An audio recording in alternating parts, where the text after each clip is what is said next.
Good morning. My name is Panastakopoulos. I'm partner with PwC Greece. I'm very happy to be here. I would like to thank the Delphi Economic Forum and Hellenic Bank Association for the invitation to moderate this panel. We are going to discuss about the contribution of the banking sector in the ESG transition of businesses.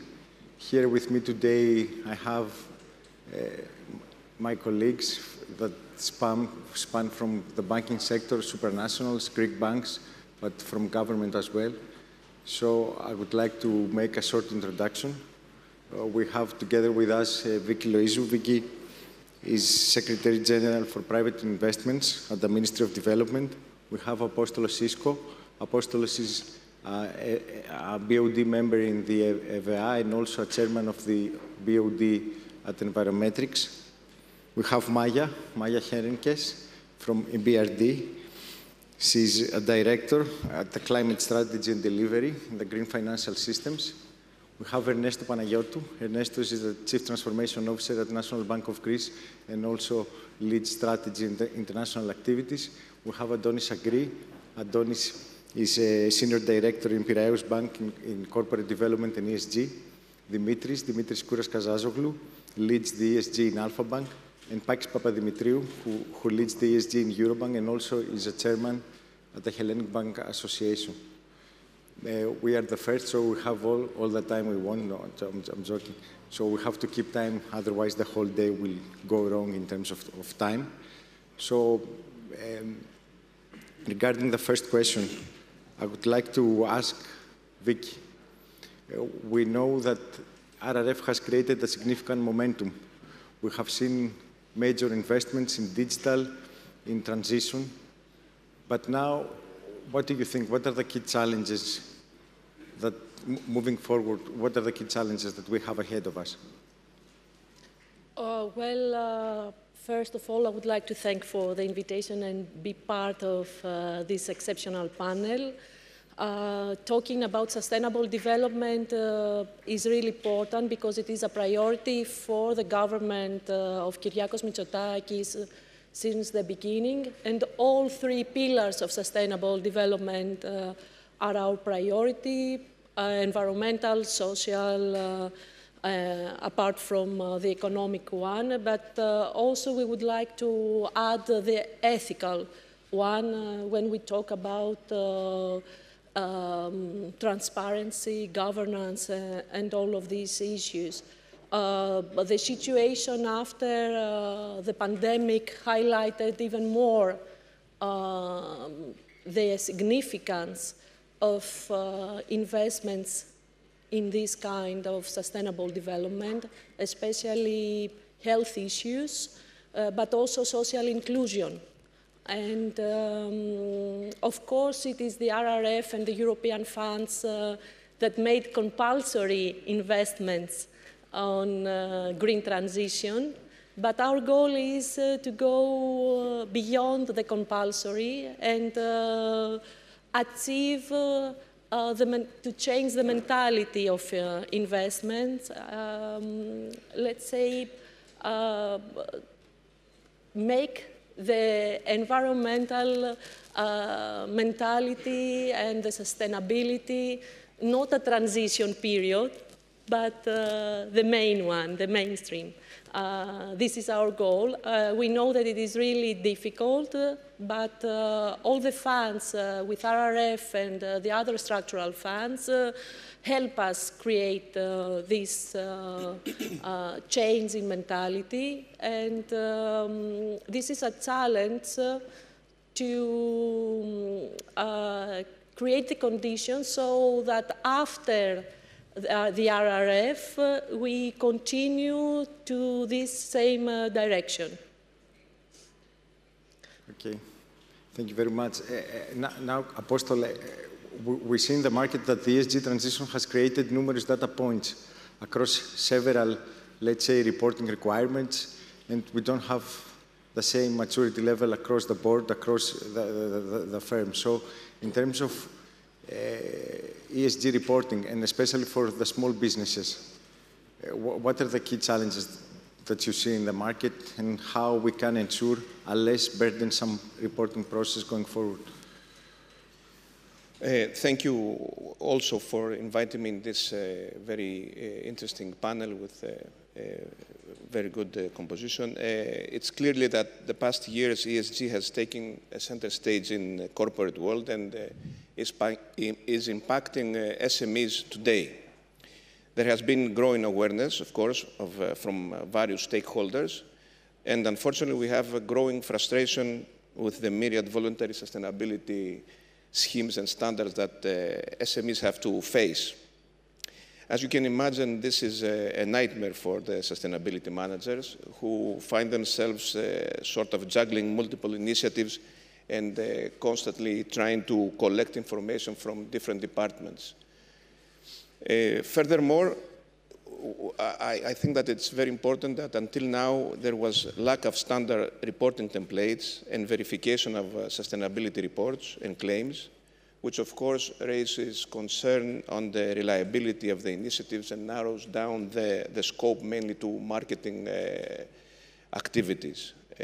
Of course, the EU saw that gap and introduced CSRD, which sets, let's say, a unified disclosure framework that is no more voluntary, and of course brings in the issue of verification of these claims and reports. In addition, we have other initiatives from the European community that are trying to tackle issues like greenwashing. I would like to put now the consulting hat and elaborate where we are today, more or less, working with various industries and especially with hard-to-abate emission. I have been engaged with many sustainability managers and executives and sustainability leaders that are criticizing ESG. They are receiving numerous questionnaires with conflicting and uncoordinated requests, and they are struggling to find the purpose for that. I have also to add something very important that I'm sure that we all understand, that at this period we have also lack of personnel and skilled personnel in order to achieve the targets that we want to do in every stage of this process. So I think that another important issue is that until now we had more marketing focus of these ESG activities. Now with the new framework that is in place and is developed by EU, these claims and these, let's say, intentionally or not intentionally use of claims that are going to, let's say, more create an uneven level of playing field are going to be clear. Thank you very much, Maya. We hear a lot about net zero plans.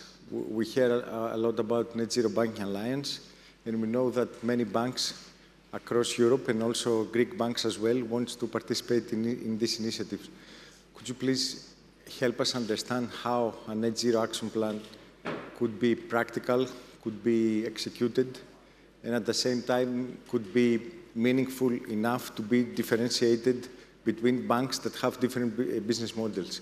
So from the EBRD, you have seen different models. We have a diversified SME lenders versus banks that finance agri and so on and so forth. So. Yeah, thanks very much. I think the transition plan is really an interesting new tool that we see emerging. We've seen over the past maybe 3 to 5 years, there was this plethora of banks proclaiming net zero pledges by 2050. There was very little clarity how to get there. And while the ultimate goal, of course, is commendable, we need to find now a very concrete and robust and credible way how to actually achieve this goal. So what we see we're discussing this in different national and international fora, for example, the NGFS, the Network for the Greening of the Financial System, also at the EU Sustainable Finance Platform, where we're part of. The transition plan seems to be emerging as like a central tool to actually become very much concrete.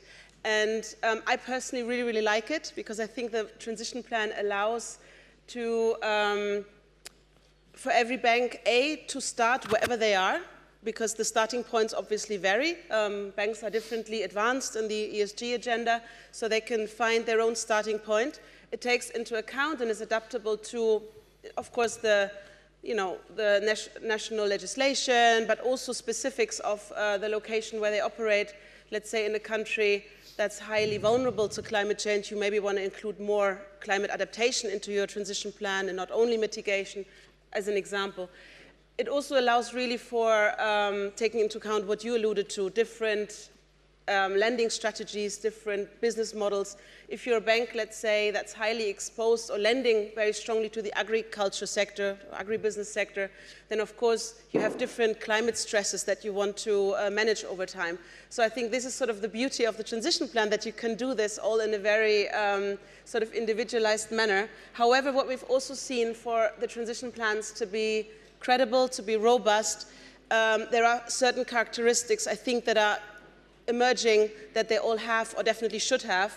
And maybe just to very briefly mention 4 of them, in my view. First, of course, there needs to be an emission reduction plan, and that needs to cover both the operational emissions that we, as a bank, our buildings, our travel, our cars, etc., create or produce, but also, and this is very difficult to do, but it's very important to do, we need to start really measuring and then also managing our financed emissions, because as banks, we're of course supporting emissions that are produced by the SME sector, by the companies that we lend to. So first, if we want to manage those and if we want to know what we're actually financing, we need to start measuring that, and then we can set some targets that are meaningful. Second point, for sure, fossil fuel policies. I mean, as blunt as it may sound, there's no space anymore for coal financing in a green trajectory. It's just not anymore part of it. And any other exposures to fossil fuels, there can be, but we need to look at what is the low carbon pathway. How does, for example, an exposure to gas or some other fossil fuels, how does that fit in, and how do I manage it? How do I reduce it over time? The third point, of course, and I think this is important, Vicky, you mentioned it, this is not just about compliance. This is also supposed to really shape ambition. And I think having targets in your transition plan about climate finance, where you want to direct your funding to as a bank, is very important, and it can really help us to focus our energies. And then the fourth bit, which is sort of the backbone of it all, is robust ESG governance. So we need to make sure that our boards are thinking about sustainability issues, that they're supervising them, that they're looking at environmental performance data. We need to see, what's the function of the legal department, of the audit department, of the strategy department, of the business department. Everybody has a role to play. And I think the ESG governance that we need to set for ourselves, that often needs improving, so that can also be part of a transition plan. So these are the 4 points, I would say. Okay. Thank you very much. Ernesto, you have completed a huge transformation plan, a huge transformation journey, let's say, across the bank. And now you have also a new mission to create an ESG, let's say, transition plan. What do you see in the market? We understand that there are different levels between the market participants. Could you please comment on that? Thank you, Panayotis. First of all, the transformation seems to be going on and on, because exactly we have so many changes in the environment. And as you said, there was a previous phase of, I would say, more focused on digital transformation. We now have a phase which definitely shifts, among other topics, towards the ESG transformation. Now, in Greece, I would say, as in other markets, there is a different level of maturity, different level of awareness, different level of willingness of clients to invest in their green transition, depending on the segment and on the sector. So if we look at large corporates in Greece, I would say we're on a good path. On the high-emitting sectors, such as power generation, oil and gas, cement, aluminum, sectors for which we are setting net zero targets, we have large corporates that understand the risks, that set ambitious net zero targets and create transition plans, that invest in green energy, in new technologies, and their transition. And I would say that also in some of the strategic sectors for the Greek economy, like tourism, we see some front runners that invest in sustainability as a new competitive advantage. So on a good path, obviously a long way to go. In SMEs, I would agree with Apostos, there's a lot more challenges. Certainly the RRF has improved awareness for SMEs, but the picture is mixed. In NBG tracking surveys that we run, it seems that out of the SMEs that pursue RRF funding, currently about 20% are focused on the green transition. So they prioritize first growing in size, second, digitizing operations, and third, greening their model. The numbers are higher if you look at industrial SMEs. So there, about 70% say that they are interested in investing in their green transition.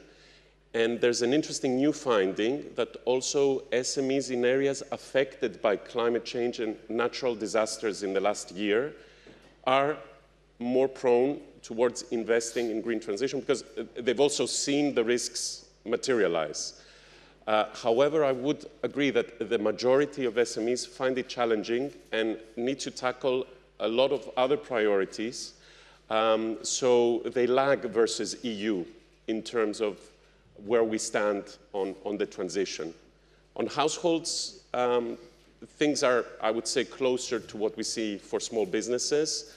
So we've asked consumers, are you concerned about climate change? And 85% said, yes, I am very concerned about climate change. But then when you ask them, okay, do you want to invest in upgrading the energy efficiency of your home or in e-mobility, then answers start getting a little bit more fuzzy because there's cost involved. So there, I think, if there's no legal push or if there's no clear incentive, we will lag in terms of the green transition. So banks, I think, apart from our financing role, we also have a bit of an advisory or educational role to play here in order to support the green transition of the country. Thank you very much, Ernesto. Now, Andoni, I have a question for you, which is a mix between what Ernesto was describing and Maya as well. So we understand that not all the sectors have the same, let's say, footprint in terms of ESG.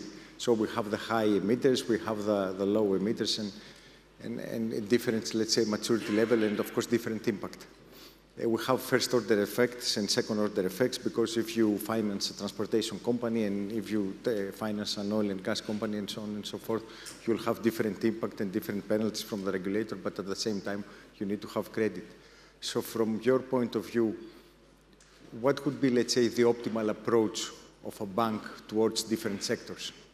And do we have one size fits all? Do we need to differentiate a little bit? What would be, let's say, the optimal? Thank you, Panagiotis. It's a pleasure being here, especially with all these participants. It's a little bit in the morning, but I think we'll figure this out. Setting the stage, Greece has to abate close to 80 megatons of CO2. Everybody knows that number more or less. Every sector is going to be influenced. It's going to have an impact. In Greece, we believe that the energy sector, the power sector is going to have a leading role, a pivotal role. It's going to be playing a lot more, it's going to be influencing the way electrification is going to be going forward. It's going to be contributing RESs a lot more in the energy mix. This, of course, is going to have a spillover effect with other sectors as well. Every sector is going to have their own pace, that's for sure. Not everyone is going to be ready, let's say, to 2030 or even 2050. We believe the energy sector is going to be fully decarbonized and net zero. Some other sectors that do have great contribution, let's say, in CO2, and they have some transition plans, we would kind of separate the building sector, the waste management sector, the industry sector, of course. These sectors are going to be, filling in the pace as we go along. The transportation sector might be lagging a little bit in the sense setting down the technology, seeing what's out there, and making the right investments.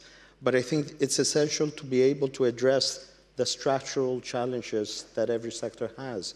And, you know, kind of assess the timing between the investment and the returns in order to facilitate these investments to take place. We mentioned a lot of sectors. We mentioned the SMEs.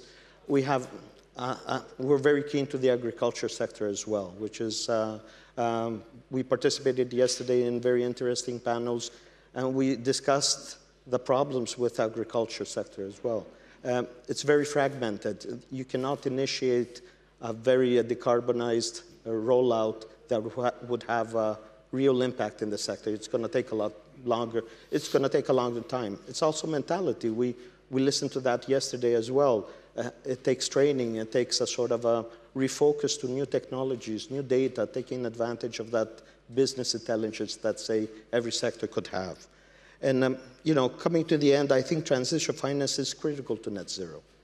It's driving capital to the investments and helping these decarbonizations abatements. However, challenges, there are challenges that, you know, are prone to acquire such capital and make them, you know, available to these sort of technologies. There are aspects like greenwashing. There are aspects of transparency and things like that. These are kind of new aspects in our industry as well. Enabling the transition, Maya, you know, raised the flag on transition planning. It's very important, especially transition planning to hard-to-abate sectors. It requires us to work closely with customers. It requires us to understand these transition plans. Maybe the expertise are not in place yet, but it's going to require some time. Understanding this, the way that they're going to go along. So this is going to enable a sort of a synergy between banks, between customers and investors in order to, you know, fulfill these plans, and it is important. Okay. Now, Dimitri, we have been discussing a lot about challenges, about the things we have to do, but how can a business, how can a company utilize ESG as a source of a competitive advantage? Or in other words, do we need a sustainable strategy or rather a sustainable business instead of?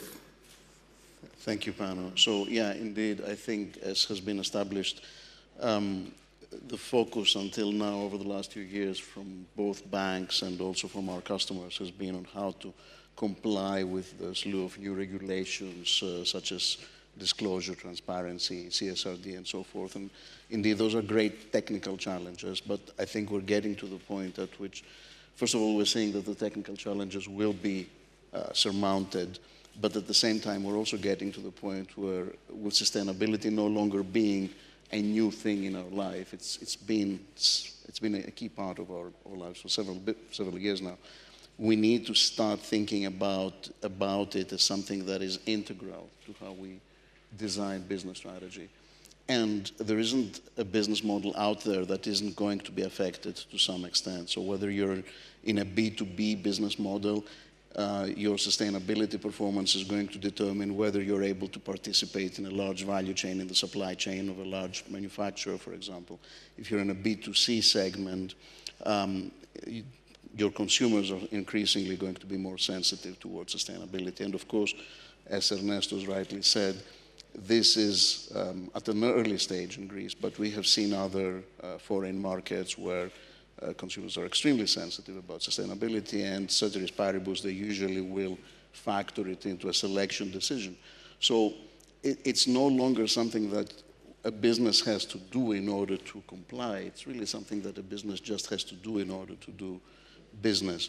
And I'll characterize it with an interesting comment that I had from an institutional investor that I was discussing with, where we, that is to say the bank, had presented all the work that we had done in setting up various types of climate risk management frameworks and improving our compliance with regulations and improving our disclosures. And she said, this is wonderful, but this is also now becoming a hygiene factor. So let's talk about how we make money out of this.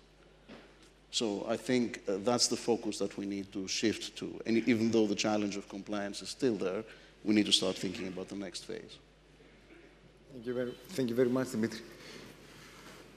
Paki. Fun. You chair the ESG steering committee at the Hellenic Bank Association. So how have you contributed in creating, let's say, a more consistent, a more transparent, and a more standardized way towards reporting? Okay. First of all, I would like to say that I'm very happy that we're here. And we need to thank the Delphi Forum for helping the Hellenic Bank Association put together this panel. Well, the 4 systemic banks represented here, we're all part of the ESG coordinating committee of the Bank Association. And in order to address sustainability and the fight for climate change, you need systematic multilateral cooperation at national, at sectoral level. Sustainability is a team sport, and we are proof of that. We're working together to address one of the most critical aspects of moving the transition forward, and this is data. Maya mentioned that, and it is necessary that we build reliable, accurate, substantiated and verified data regarding ESG performance. So it is really the Achilles heel of ESG development, and we address this by putting together an interbank initiative for collecting data from our clients, ESG performance data. It should not be taken for granted that this is easy to put together, because it's only less than a handful of countries in Europe that have achieved this. We put together a platform, we call it ESGR, and we worked with Piraeus together on that.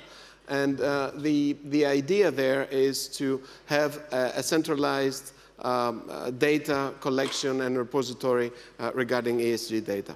This has a great effect in the market because it starts by creating market-wide consensus on the necessity of accurate data and the benefit of that data for the companies, for our clients, for their extroversy, for their mitigation of risk, and their overall performance.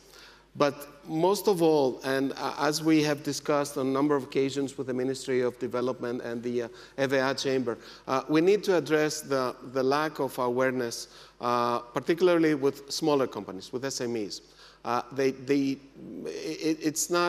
It is not easy to understand how difficult it is to convince companies that what the banks require from them in terms of data, it is for their own benefit.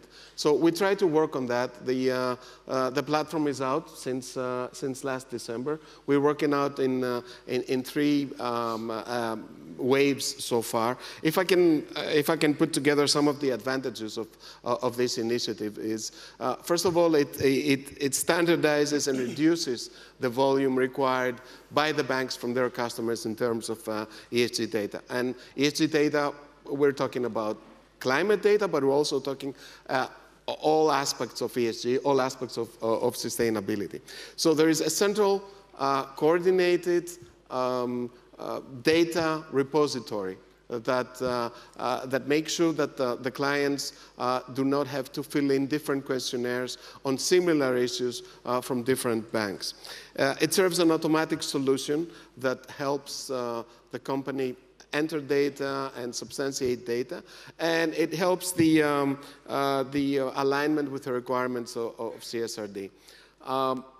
Banks have a critical role to play in serving the long-term targets of the EU Green Deal, and organizing ESG data as part of financing. It is a crucial exercise to serve these goals. And like I said, it is a team sport, and it is only together the banks and the other factors of the market that working together we can help the Greek business community for making this transition. Paki, thank you very much. Now going to a second cycle of questions. Vicky, going back to you, we have been discussing about ability, about willingness in the market. So what are the key, let's say, tools and measures that you have in mind, either current or going forward, in order to help and facilitate the ESG upskilling and the ESG transition of the whole economy? Let's say that the government has two kinds of tools, either the legislation and the legal framework or some standards we can put so as to make obligatory the compliance with sustainable criteria, or create incentives and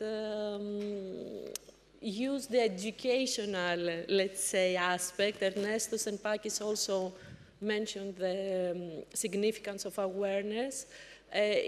We, at the Ministry of Development, for example, we are preparing now a new ministerial decision for criteria of ESG, even in strategic investment,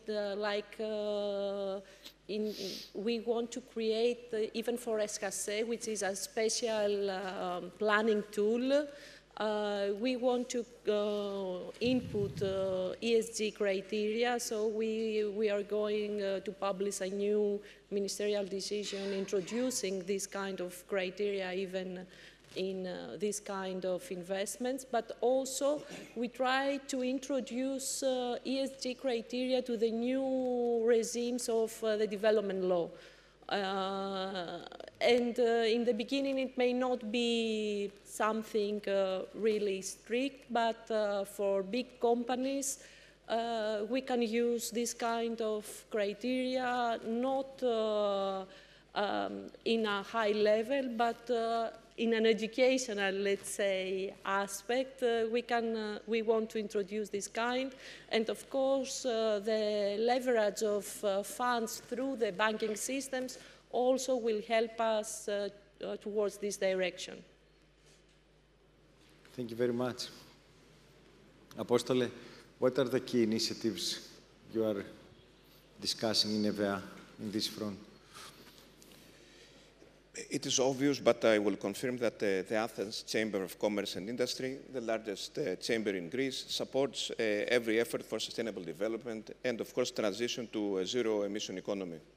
In this context, and trying to set an example for our members, we have done the following. First, we calculated our CO2 emissions from 2021, 2022, and on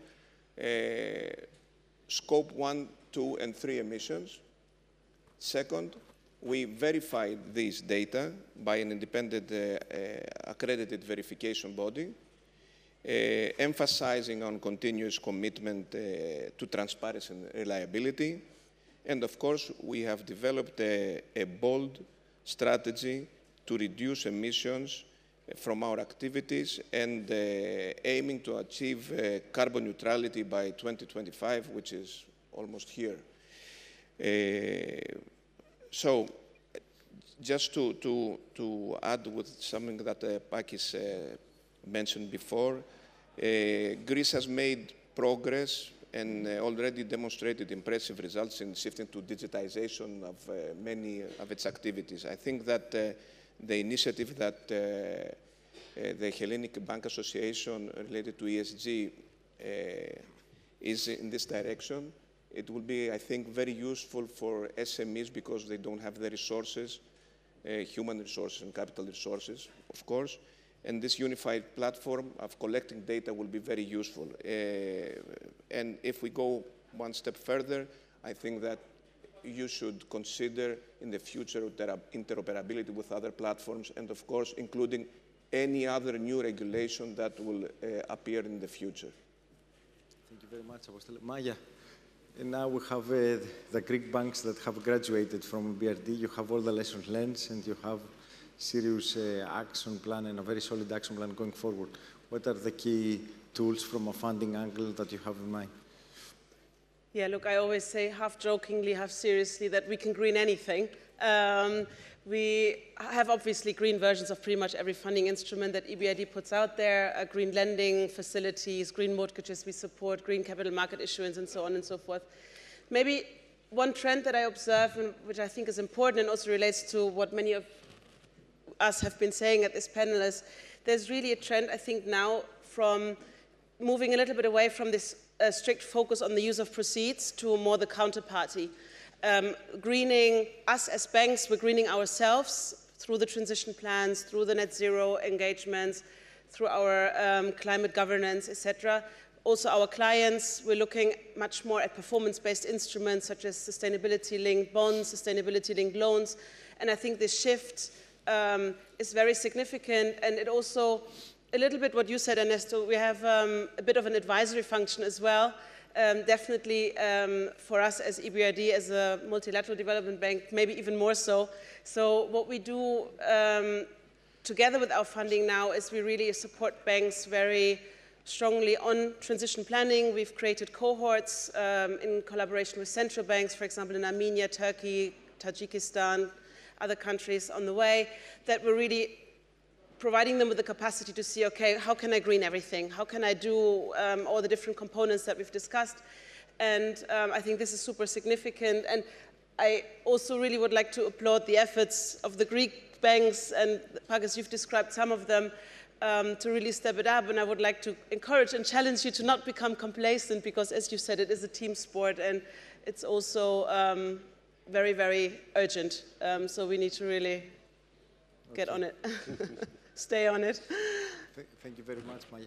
Now, cautious of time, I would like to keep it a little bit short. So, Ernesto, I think it was the closing remark in the first question. So, the banks can have an active advisory role. Yeah.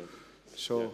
I mean, I'll build on what Maya and Apostolos said. I think through the net zero target setting exercise, through transition planning, we're gaining new insights and new know-how in specific sectors, especially the energy sector, I would highlight, because as banks, we now have a very good understanding of the technologies, the decarbonization levers, what it will take to get to net zero. So the idea there, and I think what we need to do, is stand next to our clients and stand next to them as partners, as advisors throughout this journey. For SMEs, I very much believe in the power of data. I think the ESGR platform that Piraeus described is a great new tool to have more comprehensive and better quality data.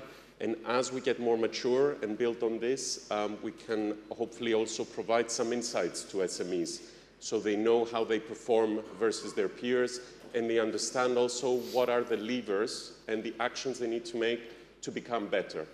For households, I would say, and for small businesses, probably we need to move along the path of creating more end-to-end solutions that allow them to get a better understanding on the benefits versus the costs of investing in their green transition. As we all said, I think it's a partnership game. It's something that everybody should be working on. So I think along that way, we continue to work also as a Hellenic Bank Association. Okay, thank you very much, Ernesto. Andoni, Maya said we can green everything, but at the same time, we need to be prudent. And we need to have, let's say, a reporting on prudential grounds. Either we're discussing about CSRD or EU taxonomy or green asset ratio. So how can a bank do that? You know, the things are messy when you've used all the letters in the alphabet for these acronyms. So even we used, I think, G. G wasn't used before in our platforms. There's tons of reporting standardization and disclosures and standards. takes a lot of time in order to understand these because there are multi-pages of regulations. It's very hard. It requires a lot of expertise. But even if we do understand them, it has some room of interpretation. So, you won't see the 100%, let's say, standardization of these guidelines. Besides that effect, it kind of helps us in order to understand a little bit the metrics that the market is looking, the investors are looking. So it kind of guides also a lot of business to see where to put the focus to. Sustainability is very top on the agenda. It's an ESG mania as we speak. So, and there are a couple of drivers that, contribute to that. There's an increasing heightened regulatory pressure, for one thing. There's in our tables with the shareholders' engagements and investors, there's a lot more topics regarding these issues that we're discussing than we did a long time before. And also, the industry comes with our competition as well. The people that are understand a little bit better and are committed to accurate data, having the targets, having industry, let's say, decarbonization targets as we speak, transition plans as well. It seems that these companies have a kind of a competitive advantage. They built a good relationship with the market, so it kind of gives them the edge, so that's important. And finally, risk management. We're prone to risks. We've been talking, about these climate crises. It's a very serious word. It's here. We've been experiencing these events. So, you need these type of data in order to make valuable estimates and kind of foresee what's planning in the future. So it's quite important, yes. Thank you very much. Dimitri, what about access to funding and what about investors? Yeah. So the data that Panayotis was just talking about is indeed an indication of the viability of the business. So to any outside stakeholder, it tells you how viable is this business. And the key to that is that it can be a tool for securing access to capital and funding at all phases of the capital life cycle of a business.